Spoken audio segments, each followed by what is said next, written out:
আসসালামু আলাইকুম বন্ধুরা। আশা করি আপনারা সকলেই ভালো আছেন। ভাবুন তো সেই মানুষটির কথা যার আগমনে পৃথিবীর আধা কেটে গিয়েছিল, অথচ তার নিজের ঘরেই দিনের পর দিন জ্বলত না চুলার আগুন। আরবের সেই গনগনে সূর্যটা সেদিন যেন সবটুকু উত্তাপ ঢেলে দিচ্ছিল মদিনার মরুর বুকে। চারিদিকে বাতাসটাও ছিল আগুনের হলকার মতো। এমন একদিনে পৃথিবীর শ্রেষ্ঠ মানুষ আমাদের প্রিয় নবী হজরত মুহাম্মদ সাল্লাল্লাহু আলাইহি ওয়াসাল্লামের ঘরে একটানা ৩ দিন ধরে কোনো খাবার ছিল না। পেটে পাথর বেঁধে তিনি রাস্তায় বের হয়েছিলেন, যদি কোনো কাজ পাওয়া যায়, যদি দুটো খেজুরের বিনিময়ে হলেও ক্ষুধা নিবারণ করা যায়। পথ চলতে চলতে তার চোখে পড়ল এক ইহুদি ব্যক্তির বিশাল খেজুর বাগান, যার ফটকে লেখা ছিল যে বাগানে সেচ দেওয়ার জন্য শ্রমিক প্রয়োজন এবং পারিশ্রমিক হিসেবে কিছু খেজুর দেওয়া হবে। নবীজি সাল্লাল্লাহু আলাইহি ওয়াসাল্লাম আর এক মুহূর্ত দেরি না করে সেই ইহুদি বাগান মালিকের কাছে গিয়ে অত্যন্ত বিনয়ের সাথে জানালেন যে তিনি তার বাগানে কাজ করতে চান। ইহুদি লোকটি আপাদমস্তক একবার নবীজিকে দেখে তাচ্ছিল্যের সাথেই জানালো যে কাজ আছে বটে, কিন্তু তা বড়ই কঠিন। সে আঙুল তুলে বাগানের কোণায় একটি গভীর কুঁয়ো দেখিয়ে বলল, ওই কুঁয়োর পানি অনেক নিচে, সেখান থেকে বালতি দিয়ে পানি তুলে পুরো বাগানে সেচ দিতে হবে, যা করতে গিয়ে বহু শক্তিশালী লোক হাঁপিয়ে যায়। সে জিজ্ঞেস করল, তিনি এই কাজ করতে পারবেন কিনা? নবীজি বললেন, ইনশাআল্লাহ তিনি পারবেন, কারণ তার খাবারের খুব প্রয়োজন। ইহুদি লোকটি মনে মনে এক নোংরা ফন্দি আঁটল। সে ভাবল, এই লোককে দিয়ে তো কাজ হবেই না, তাই তাকে এমন শিক্ষা দিতে হবে যেন সে আর কাজের জন্য না আসে। এই ভেবে সে ভেতর থেকে একটা পুরনো ভাঙাচোরা বালতি নিয়ে এলো, যার দড়িটা ছিল একেবারেই পচা। নবীজি সেই বালতি আর দড়ি হাতে নিয়ে কুয়োর পাড়ে গেলেন। তার চোখ মুখে কোনো অভিযোগ ছিল না, ছিল শুধু আল্লাহর উপর ভরসা। তিনি বিসমিল্লাহ বলে বালতিটি কুয়োর গভীরে ফেলতেই পচা দড়িটা ফট করে ছিঁড়ে গেল, আর বালতিটা হারিয়ে গেল কুয়োর অতল অন্ধকারে। দূর থেকে লুকিয়ে এই দৃশ্য দেখছিল সেই ইহুদি। দড়ি ছিঁড়ে যেতেই সে রাগে ফুসফুস করতে করতে দৌড়ে এলো এবং নবীজির কাছে এসেই কিছু বলার সুযোগ না দিয়ে তার পবিত্র গাল মুবারকে সজোরে এক থাপ্পড় বসিয়ে দিল। চর খাওয়ার পর পৃথিবীটা এক মুহূর্তের জন্য স্তব্ধ হয়ে গেল, অথচ আমাদের মায়ার নবী, রহমতের নবী একটি শব্দ উচ্চারণ করলেন না, আল্লাহর কাছে নালিশও করলেন না। তার চোখে কোনো ক্রোধ ছিল না, ছিল শুধু করুণা। তিনি ছলছল চোখে লোকটির দিকে তাকিয়ে নরম সুরে জিজ্ঞেস করলেন যে তাকে মেরে তার হাতে ব্যথা লেগেছে কিনা। এই একটি প্রশ্নে ইহুদি লোকটি হতভম্ব হয়ে গেল। সে এমনটা আশা করেনি। সে জবাব দিল, ব্যথা লাগবে কেন? সে তো তার নতুন বালতি কুঁয়ে ফেলে দিয়েছে বলেই মেরেছে। নবীজি তাকে আশ্বস্ত করে বললেন যে তাকে চিন্তা করতে হবে না, তিনি তার বালতি তুলে দেবেন এবং বাগানেও পানি দিয়ে দেবেন, শুধু তার পাওনাটুকু দিলেই হবে। ইহুদি লোকটি বিদ্রূপের সুরে জিজ্ঞেস করল, তিনি কিভাবে বালতি তুলবেন, কারণ কুয়োতে নামার কোনো সিঁড়ি বা পথ নেই। আমাদের প্রিয় নবীজি শুধু বললেন যে তিনি একবার কুয়োটা দেখতে চান। তিনি কুয়োর মুখের কাছে এগিয়ে গেলেন। ঠিক সেই মুহূর্তে আল্লাহ রাব্বুল আলামিন জিবরিল আলাইহিসসালামকে হুকুম করলেন, হে জিবরিল, এখনই যাও, কুয়োর পানিকে হুকুম দাও যেন তা উপরে উঠে এসে আমার বন্ধুর হাত ভিজিয়ে দেয় আর বালতিটা যেন তার হাতে তুলে দেয়। আল্লাহর হুকুম পাওয়া মাত্রই এক অলৌকিক ঘটনা ঘটল। নবীজি যেই না কুয়োর ভেতরে হাত বাড়ালেন, অমনি কুয়োর গভীরের পানি গর্জন করে উপরে উঠে এলো, একেবারে কুয়োর কানায় কানায় পূর্ণ হয়ে গেল। আর সেই হারিয়ে যাওয়া বালতিটা পানির ঢেউয়ের সাথে ভেসে এসে নবীজির হাতে ধরা দিল। এই দৃশ্য দেখে ইহুদি লোকটির চোখ ছানাবড়া হয়ে গেল।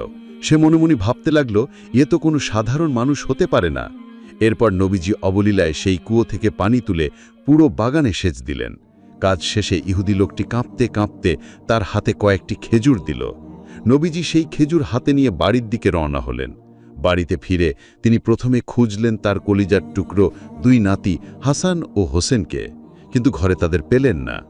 তিনি ব্যাকুল হয়ে মরুভূমির দিকে ছুটলেন। কিছু দূর যেতেই দেখলেন একদল রাখাল তাদের উট বকরি নিয়ে বসে আছে, কিন্তু কোনো পশুই ঘাস বা পানি মুখে দিচ্ছে না। নবীজি রাখালদের তার নাতিদের কথা জিজ্ঞেস করলে একজন রাখাল উঠে দাঁড়িয়ে জানালো যে তারা 2টি শিশুকে দেখেছে যারা পাহাড়ের দিকে গিয়ে ঘুমিয়ে পড়েছে। কিন্তু সে এক অদ্ভুত ঘটনার কথাও বলল। ওই শিশুরা যতক্ষণ তাদের সামনে ছিল তাদের পশুগুলো শুধু চোখের পানি ফেলেছে, আর তারা চলে যাওয়ার পর থেকে একটা পশুও মুখে ঘাস তোলেনি। নবীজির চোখ পানিতে ভরে এলো। তিনি কান্না ভেজা কণ্ঠে বললেন যে রাখালরা তো ওদের ক্ষুধার্ত মুখ দেখে সহ্য করতে পেরেছে, কিন্তু এই অবুঝ পশুরা তা পারেনি। তিনি দ্রুত পাহাড়ি পথের দিকে এগিয়ে গিয়ে দেখলেন তার দুই নাতি একে অপরের হাত ধরে মরুভূমির গরম বালুকেই বালিশ বানিয়ে ঘুমিয়ে আছে। এই দৃশ্য দেখে তার বুকটা ফেটে গেল। তিনি তাদের কপালে হাত রাখতেই তারা চোখ মেলল এবং নানাজানকে দেখেই ঘুম থেকে লাফ দিয়ে উঠে তাকে জড়িয়ে ধরল। তারা বলতে লাগল যে ঘরে খাবার নেই, আর নানাজানের মুখ দেখলেই তাদের পেটের ক্ষুধা যেন কোথায় হারিয়ে যায়। নবীজি তাদের আদর করে খেজুরগুলো দেখিয়ে বাড়ি নিয়ে এলেন। তিনি হজরত ফাতিমা রাদিয়াল্লাহু আনহার হাতে খেজুরগুলো তুলে দিয়ে বললেন, দুটো তিনি খেতে, দুটো হাসানকে আর দুটো হোসেনকে। কিন্তু হজরত ফাতিমা রাদিয়াল্লাহু আনহা খেজুরগুলো হাতে নিলেও তার চোখ আটকে গেল নবীজির মুখের দিকে। তিনি কান্না জড়ানো কণ্ঠে জানতে চাইলেন তার চাঁদের মতো মুখে আঙুলের দাগ কিসের, কে তার গায়ে হাত তুলেছে।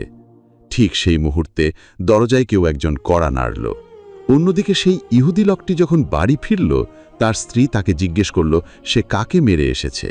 ইহুদি রাগ স্বরে মোহাম্মদের কথা বলতেই তার স্ত্রী আতকে উঠে বলল যে সে সর্বনাশ করেছে, কারণ সে কোনো সাধারণ মানুষ নয়, বরং আল্লাহর রাসূলের গায়ে হাত তুলেছে। সে তাকে এখনই গিয়ে ক্ষমা চেয়ে আসতে বলে। স্ত্রীর কথায় লোকটির ভিতরটা কেঁপে উঠল। তার চোখের সামনে ভেসে উঠল কুয়োর সেই অলৌকিক দৃশ্য। অনুশোচনার আগুনে সে চিৎকার করে বলল, যে হাতে সে আল্লাহর নবীকে মেরেছে সেই হাত সে তার শরীরে রাখবে না। এই বলে সে একটি ধারালো দা দিয়ে এক কোপে নিজের সেই হাতটি কেটে ফেলল এবং রক্তমাখা কাটা হাতটি নিয়ে পাগলের মতো ছুটতে লাগলো নবীজির বাড়ির দিকে। সে যখন নবীজির বাড়ির দরজায় এসে কড়া নাড়ল, নবীজি দরজা খুলে দেখেন সেই ইহুদি লোকটি দাঁড়িয়ে আছে। নবীজিকে দেখা মাত্র সে তার পায়ের উপর কান্নায় ভেঙে পড়ল এবং বলল যে সে তাকে চিনতে না পেরে ইতিহাসের সবচেয়ে বড় ভুল করেছে। যে নবীর গায়ে মশা মাছি বসে না, তার গায়ে হাত তোলার অপরাধে সে নিজের বিচার নিজেই করে তার হাত কেটে ফেলেছে। আমাদের দয়ার নবী তাকে মাটি থেকে তুলে বললেন, এ তুমি কি করেছো ভাই? আমি তো তোমাকে তখনই ক্ষমা করে দিয়েছি। ইহুদি লোকটি আরও বেশি করে কেঁদে বলল, আপনার মতো মানুষ তো এই পৃথিবীতে আর নেই। এত বড় অপমানের পরেও আপনি আমাকে ক্ষমা করে দিয়েছেন। নবীজি তার কাটা হাতটি হাতে নিলেন। তখন আল্লাহ তাআলা আবার জিব্রাইল আলাইহিস সালামকে পাঠালেন। জিব্রাইল আলাইহিস সালাম এসে বললেন, ইয়া রাসূল আল্লাহ, আল্লাহ বলেছেন আপনি যদি তাকে মন থেকে ক্ষমা করে দেন তবে আল্লাহ তাকে ক্ষমা করে দেবেন এবং তার হাত আগের মতো হয়ে যাবে। নবীজি বললেন, জিব্রাইল, আল্লাহকে বলো আমি তো গজবের নবী নই, আমি রহমতের নবী, আমি তাকে ক্ষমা করে দিয়েছি। এরপর তিনি নিজের পবিত্র মুখের লালা সেই কাটা হাতের স্থানে লাগিয়ে হাতটি যথাস্থানে রাখলেন। আল্লাহর হুকুমে সঙ্গে সঙ্গে হাতটি এমনভাবে জোড়া লেগে গেল যেন কোনোদিন কাটাই হয়নি। এই মোজেজা দেখে লোকটি আর নিজেকে ধরে রাখতে পারল না। সে কেঁদে অনুরোধ করল যে হাত তিনি জোড়া লাগিয়ে দিয়েছেন সেই হাত ধরেই যেন তাকে কালেমা পড়িয়ে মুসলমান বানিয়ে দেন। প্রিয় দর্শক, এই সব অলৌকিক ঘটনার পরেও নবীর নিজের জীবনের কোনো পরিবর্তন আসেনি। কিছুদিন পর হযরত ওমর রাদিয়াল্লাহু এসে তার ঘরে দেখলেন নবীজি একটি খেজুর পাতার চাটাইয়ের উপর খালি গায়ে শুয়ে আছেন, যার দাগ তার পিঠে মোবারকে বসে গেছে। ঘরের এক কোণায় সামান্য কিছু আটা আর পানি ছাড়া আর কিছুই নেই। এই দৃশ্য দেখে হযরত ওমর রাদিয়াল্লাহের চোখ দিয়ে অঝরে পানি পড়তে লাগল। তিনি কান্না জড়ানো গলায় বললেন যে কিসরা ও কায়সারের মতো কাফের বাদশাহরা রেশমের গদিতে ঘুমায়, আর তিনি আল্লাহর নবী এত কষ্টে জীবন কাটাচ্ছেন। তিনি প্রশ্ন করলেন তার কিসের এত অভাব এবং কেন তিনি এত কষ্ট করবেন। নবীজি মৃদু হেসে ওমরকে জিজ্ঞেস করলেন, তিনি কি এতে খুশি নন যে তারা এই দুনিয়ার ক্ষণস্থায়ী সুখ ভোগ করুক আর তাদের জন্য জমা থাকুক পরকালের অনন্ত শান্তি? এভাবেই জীবন কাটাতেন আমাদের নবী, কিন্তু তার সব চিন্তা, সব কষ্ট, সব কান্না ছিল একটা মাত্র জিনিসকে ঘিরে, তার উম্মত। একবার একটানা 3 দিন নবীজিকে খোঁজে না পাওয়া গেলে সাহাবীরা চিন্তায় পাগল প্রায় হয়ে যান। হজরত আবু বকর ও হজরত ওমর রাদিয়াল্লাহ তাকে খুঁজতে খুঁজতে এক রাখালের কাছে খবর পেলেন এক ব্যক্তি ৩ দিন ধরে পাহাড়ের এক গুহায় সিজদায় পড়ে এমনভাবে কাঁদছেন যে তার কান্নার আওয়াজ শুনে পশু পাখিরাও খাওয়া দাওয়া বন্ধ করে দিয়েছে। তারা গুহার কাছে গিয়ে দেখেন নবীজি মাটিতে মাথা রেখে আকুল হয়ে কাঁদছেন আর বলছেন, আল্লাহ, আমার উম্মতকে তুমি ক্ষমা করো। হজরত আবু বকর রাদিয়াল্লাহ বললেন যে তিনি যেন মাথা উঠান। তিনি তার সারা জীবনের ইবাদত নবীর উম্মতের জন্য দান করে দিলেন, কিন্তু নবীজি মাথা তুললেন না। অবশেষে হজরত ফাতিমা রাদিয়াল্লাহ খবর পেয়ে হাসান ও হোসাইনকে নিয়ে ছুটে এলেন। ফাতিমা রাদিয়াল্লাহ কেঁদে বললেন, তার উম্মতের জন্য যদি এতই চিন্তা হয় তাহলে তিনি তার 2 কলিজার টুকরো হাসান ও হোসাইনকে তার উম্মতের নাজাতের জন্য কোরবানি করে দিলেন। এই কথা বলার সাথে সাথে আল্লাহ তাআলার রহমতের দরিয়ায় জোয়ার এলো। জিব্রাইল আলাইহিস সালাম এসে বললেন, ইয়া রাসূল আল্লাহ, মাথা উঠান, আল্লাহ আপনার সালাম গ্রহণ করেছেন। তিনি বলেছেন তিনি আপনার সমস্ত উম্মতের নাজাতের জিম্মাদার হয়ে গেলেন। তখন আমাদের নবী সেজদা থেকে মাথা তুললেন। তার মুখ ছিল শান্ত ও তৃপ্ত। এই ছিলেন আমাদের নবী, যিনি নিজের জন্য কিছুই চাননি। নিজের অপমান, নিজের ক্ষুধা, নিজের কষ্ট সবকিছু ভুলে তিনি কেঁদেছেন শুধু আমাদের জন্য, তার গুনাহগার উম্মতের জন্য। তার সেই ভালোবাসা আর ত্যাগের সামান্য ঋণও কি আমরা শোধ করতে পারব? প্রিয় দর্শক, নবীজির জীবনের এই অমীয় বাণী যদি আপনার হৃদয়ে স্পর্শ করে থাকে তাহলে ভিডিওটিতে একটি লাইক দিন, আর আলোর পঞ্জিকার সাথে থেকে এমন আরও ইসলামিক সত্য ঘটনা জানতে আমাদের চ্যানেলটি সাবস্ক্রাইব করে পাশে থাকুন। আল্লাহ আমাদের সবাইকে নবীর দেখানো পথে চলার তৌফিক দান করুন। আমিন।